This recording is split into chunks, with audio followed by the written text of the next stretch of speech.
TV5 కూడా ఒక TV5 అండి, అది కూడా ఒక టీవీ5. అది కొమ్ము కాసేది, అది కూటమి ఛానల్. అది ఇప్పుడు వీళ్ళు ఎట్ట అబద్ధాలు ఆడితే అది కూడా అబద్ధాలు ఆడటానికి ఉంది. అది కూడా అక్కడ ఏది టీవీ5 కానివ్వండి, ఈనాడు కానివ్వండి, ఆంధ్రజ్యోతి కానివ్వండి, వీళ్ళు మసి పూసి మారేడికాయని కూడా మసిపోతారు. ఏదైనా కాయ తెచ్చుకుపోతే దీన్ని మారేడికాయని చెప్పే ఛానల్స్ ఆ 3 ఛానల్స్. ఆ 3 ఛానల్స్ గురించి ప్రజలు నమ్మే పరిస్థితి ఇప్పుడు లేదు. ఈ 3 ఛానల్ 5 కానివ్వండి, ఆంధ్రజ్యోతి కానివ్వండి, ఈనాడు ఛానల్స్ కానీ ప్రజలు నమ్మే పరిస్థితి లేదు. కానీ ప్రజలు దాన్నే నమ్ముతున్నారు కదా. ఎక్కడే పోయింది? నమ్మారు, నమ్మినంతకాలం నమ్మారు. ఏమంటే ఇప్పుడు సామెత ఉంది, నానా పులి అంటాడు. ఏమంటాడు? నానా పులి అంటాడు. వాళ్ళ నాన్నగారు ఎక్కడో పని చేసుకుంటూ ఉరికి వచ్చి చూస్తాడు, లేదు అది నిజంగా వచ్చింది పులి.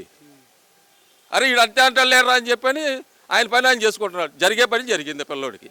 అదే పరిస్థితి ఈ 3 ఛానల్ కూడా ఉంది. ఓకే, సాక్షి మీద